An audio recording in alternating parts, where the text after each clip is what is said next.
Ahojte priatelia, s vami vítam vás pri druhom videu z tejto série, kde si porozprávame o zdrojoch elektrického ohradníka. Predtým však nám nezabudnite dať like, odber a zvonček, aby vám neušli aj ďalšie videá z tejto série. A let's go, poďme na to. Aké typy zdrojov poznáme? Tak sú to sieťové, batériové, kombinované a teraz samozrejme v dnešnej dobe už aj smart zdroje, ktoré sa kombinujú s tým sieťovým kombinovaným systémom. Väčšinou sú teda tieto zdroje kombinované. Najideálnejšie je použiť sieťový zdroj, pokiaľ máme možnosť prístupu elektrickej energie. Sieťový zdroj väčšinou má len jeden káblik, nemá tam žiadne iné pripojenie, vyzerá veľmi jednoducho, je tam konektor na uzemnenie a na výboj impulzu. Takto vyzerajú takmer všetky zdroje, niektoré majú ešte ďalšie dva vývody a to si vysvetlíme prečo. Kombinované zdroje majú možnosť pripoja buď na zdroj, väčšinou je balený adaptér, alebo konektory na prípoje k batérii. Je dobré si to správne naštudovať, aby boli konektory správne napojené, pretože tieto konektory, keď zapojíme opačne, môže dôjsť k poškodeniu zdroja. Zdroje poznáme od nejakých 0,2 Joule až do 15 Joule, vyššie už nie sú, nakoľko normy Európskej únie ich zakazujú tieto silnejšie zdroje. Info nájdeme vždy na krabici, o akú silu sa jedná. Tuto napríklad konkrétne vidíme, že je to 1,2 Joulový zdroj. Vnútorná energia je 1,7, výbojová je 1,2 Joule.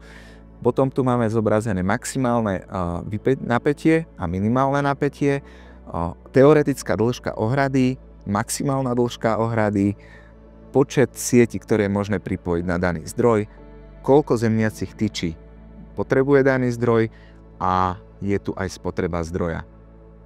Orientujeme sa na Joule. Keď sa rozprávame o tom, aký silný zdroj potrebujeme, vždycky hovoríme silu v Jouloch. Pre zvieratá, ktoré sú nejaká hydina, alebo teda malé, drobné, ochranu voči líškam, kúnam a podobne, tam nám väčšinou stačí zdroj do 2 Joulov. 3 Joule, 4, 5, tam sa hýbeme pri nejakých ovciach, srnkách alebo laniach, jeleňoch, proti diviakom, tam sa používa už skôr 5 Joulový zdroj.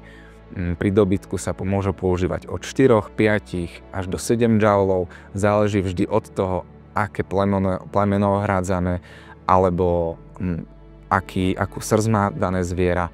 Je to veľmi špecifické a individuálne, pretože to záleží aj od dĺžky ohrady, tak aby zdroj vždy vedel potiahnuť daný úsek ohrady. Máme tu teda aj maximálne napätie a minimálne napätie, to nám hovorí, v akom rozmedzi zdroj vie fungovať. Teoretická dĺžka ohrady nám hovorí, že ak by sme mali absolútne bezchybne zapojený zdroj, tak akú dĺžku dokáže utiahnuť, to však je skôr takou ilúziou a orientačnou informáciou, pretože vždy dochádza k nejakej drobnej strate. Maximálna dĺžka ohrady, to je, akú dĺžku vie ohradník utiahnuť, pokiaľ nedochádza teda k stratám, alebo sú tie straty veľmi minimálne a zdroj je správne zapojený. Potom tu máme minimálnu dĺžku ohrady, to je údaj, ktorý nám ukazuje, že akú dĺžku vie ohradník utiahnuť, pokiaľ sú tam už nejaké porasty, je tam tráva prerastená, dochádza nejakým stratám.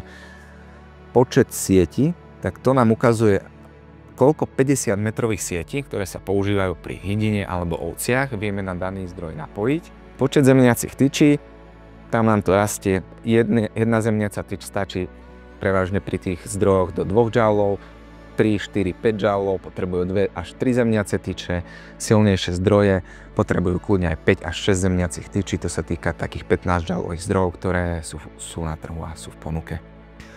Spotreba zdroja.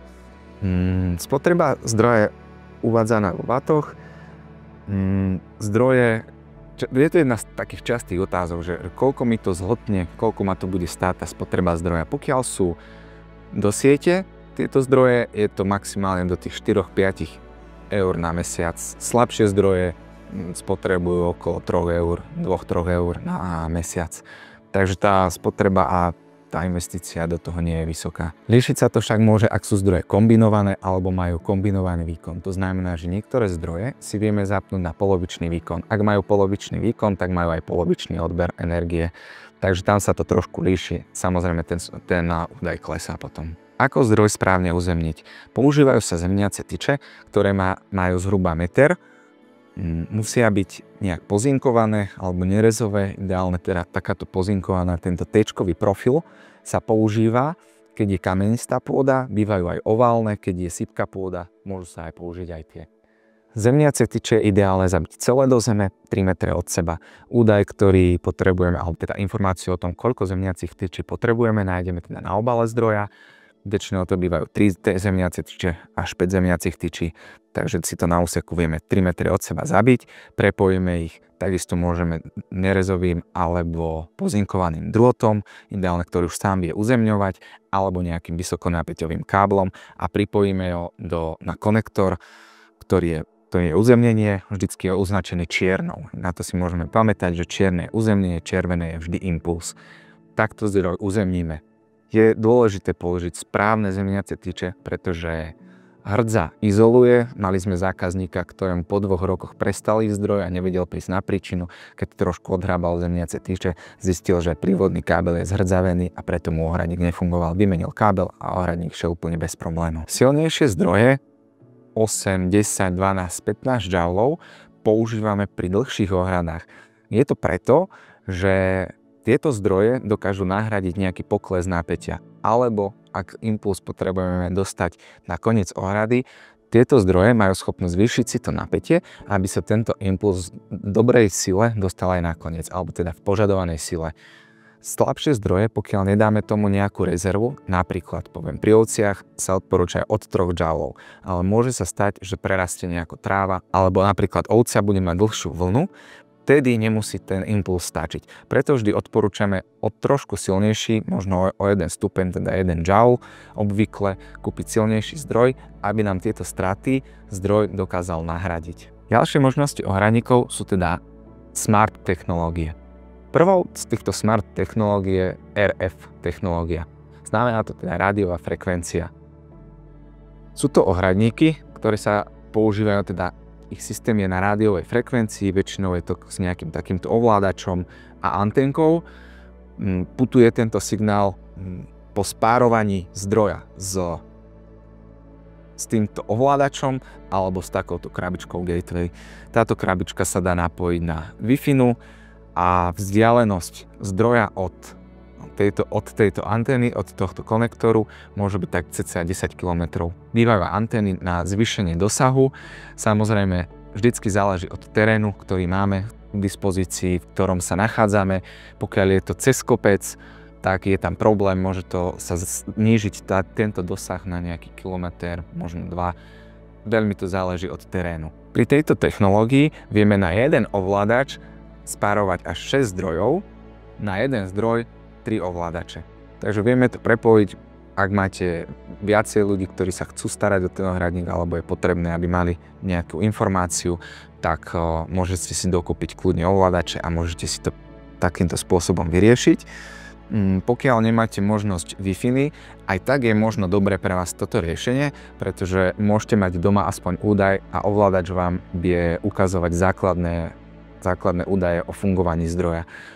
Teda či zdroj správne funguje, či má dostatočné napätie, alebo či je dostatočná sila batérie. Pri týchto zdrojoch, pokiaľ sú kombinované, väčšina z nich má teda takú funkciu, ktorá zabraňuje absolútnemu vybitiu batérie.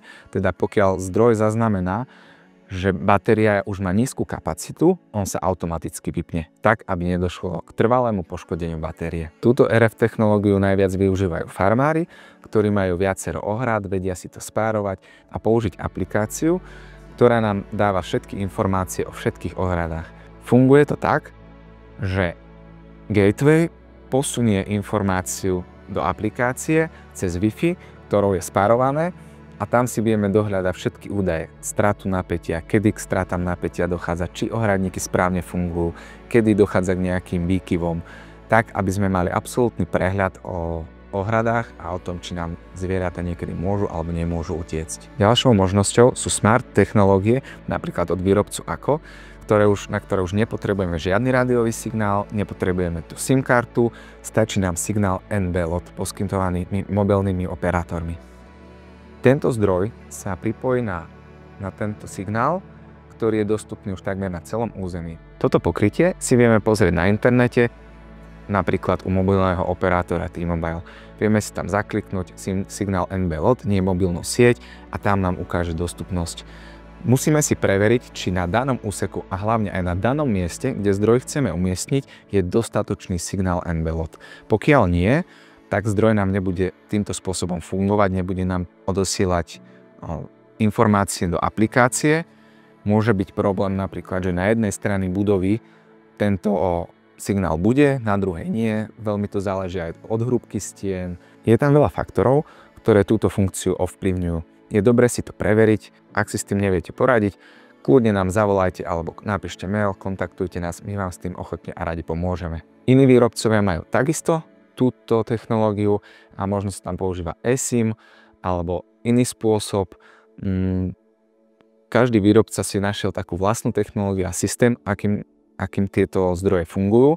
Je dobre si to preveriť, aby spĺňal tie vaše najlepšie potreby, ktoré máte. Iní výrobcovia sa technologicky trošku odlišujú, majú napríklad použité eSIM, to znamená, že nemusíte mať fyzickú kartu, ale musíte si tam zakúpiť SIM kartu na to, aby vám zdroj správne fungoval. Aké výhody nám ponúkajú tieto RF technológie?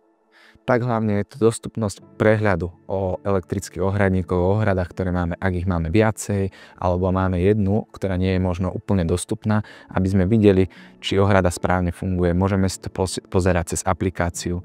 Táto aplikácia nám vie posielať aj notifikácie, pokiaľ si ich nastavíme, o akomkoľvek výkyve napätia, o akýchkoľvek zmenách, vybití batérie alebo čomkoľvek, čo potrebujeme. Tým pádom máme absolútny prehľad o tom, čo sa deje. Nemusí nám to chodiť kontrolovať žiadny zamestnanec alebo my sami. Tým pádom nám to ušetrí aj peniaze. Tieto technológie vedia ušetriť veľa peňazí na základe toho, že oni si regulujú spotrebu. Tým pádom oni ju aktualizujú a optimalizujú a nemáme veľký odber elektrickej energie. Ako je vhodné umiestniť zdroj elektrického ohradníka? Určite ho zavesíme vždy zvisle. To znamená, že vzadu je nejaká možnosť zavesenia. Nikdy ho neumiestňujeme vodorovne, nakoľko by sa tam mohla skondenzovať voda a mohlo by dojsť do skratovaniu. Takouto formou ho aj uskladňujeme, takže nie je položený, ale akoby zavesený. V takejto polohe je dobré ho uskladniť aj na zimu, pokiaľ ohradník nepoužívame cez zimu. Je vhodné, pokiaľ ho dávame niekde na stenu, dať tam nejakú kovovú platňu, ktorá nám zabezpečí takú ochranu od steny. Nie je dobré zdroje umiestniť do nejakej stodoly alebo na miesto, ktoré by nám mohlo vyhorieť. Je to z bezpečnostného hľadiska dôležité. Takisto je dôležité aj prúdový chránič. Pokiaľ sú budovy staré alebo rozvody v budove sú staré, je dôležité použiť prepäťový chránič pre ochranu zdroja, ale takisto aj rozvodov. Jednou dôležitou súčasťou je aj bleskopoistka. Bleskopoistka je dôležitá najmä pri sieťových zdrojov. Používa sa akoby medzi zdrojom a ohradou, kde zo zdroja vyvedieme prepojenie do bleskopoistky, cez pružinu ide impuls, vyvedieme ho do ohrady. Ak by náhodou blesk udrel do ohrady, tak blesk je taký rýchly, že mu sa nechce motať okolo pružiny, tak hovorí sa, že ako je rýchly, tak je lenivý, takže preskočí a ide čo najrýchlejšie do zeme. Bleskopoistku môžeme umiestniť zvonku budovy, alebo ešte možno ideálnejšie o jednu zemniacu tyč, čo najnižšie zemi, tak aby vlastne došlo čo najrýchlejšie k zvodu toho blesku. Je dobré ju umiestniť niekde na opačnú stranu od uzemnenia, ideálne je tak 15-20 metrov, tak aby náhodou nedošlo k nejakému prepojeniu toho blesku s tými zemniacimi tyčami, čo by sme vlastne nulovali funkčnosť bleskopoistky. Ako si môžeme skontrolovať, či je ohradník správne uzemnený, alebo či nám uzemnenie správne funguje? Môžeme zobrať jednu zemniacu tyč, umiestnime ju tak 50 metrov od začiatku ohradníku, oprieme ju o vodiče, tak aby zoskratovali a nameriame niektorú zo zemniacich tyčí. Ak je napätie 1500 alebo 1000 W, je to správne uzemnenie. Ak je vyššie, tak niekde nám pravdepodobne dochádza k úniku na ohrade. Ako si vieme poradiť s prerastajúcou trávou, pokiaľ nemáme možnosť vykosiť alebo nejakým spôsobom upraviť lúku? Veľmi jednoducho. Niektoré zdroje majú funkciu, ktorá je označená takýmto žltým vývodom, konektorom, a je to vlastne 50% výkon. To znamená, že červený použijeme na plný výkon a žltý na polovičný. Môžeme takto si rozdeliť vodiče, napríklad prvé dva zhora, teda prvý a druhý, vieme napojiť na červený vývod a spodný dáme na žltý. Ide tam polovičný výkon, tým pádom zabezpečíme to, že je oveľa nižšia strata energie.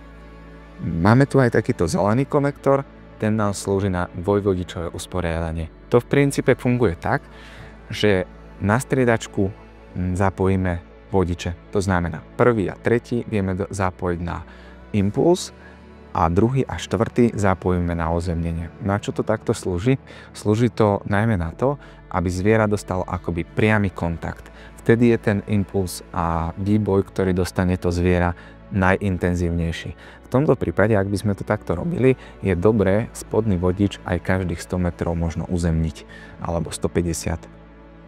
Dosahuje sa tým to, že pri dlhých ohradách vieme dosiahnuť maximálne napätie aj na vzdialených úsekoch ohrady. Problematika ohľadom výberu zdroja je naozaj náročná. Vyberať správny zdroj je veľmi dôležité a kľúčové pre správne fungovanie ohrady. Ak vám niečo bolo nejasné alebo niečo ste nepochopili, kľudne nám napíšte dole do komentárov, radi vám to vysvetlíme. Kľudne nám môžete aj zavolať, napísať, radi vám poradíme so správnym výberom ohradníka. Ak sa vám táto séria páči, kľudne dajte like, odber, nezabudnite si zapnúť zvonček a čaute pri ďalšom videu z tejto série. Ahojte.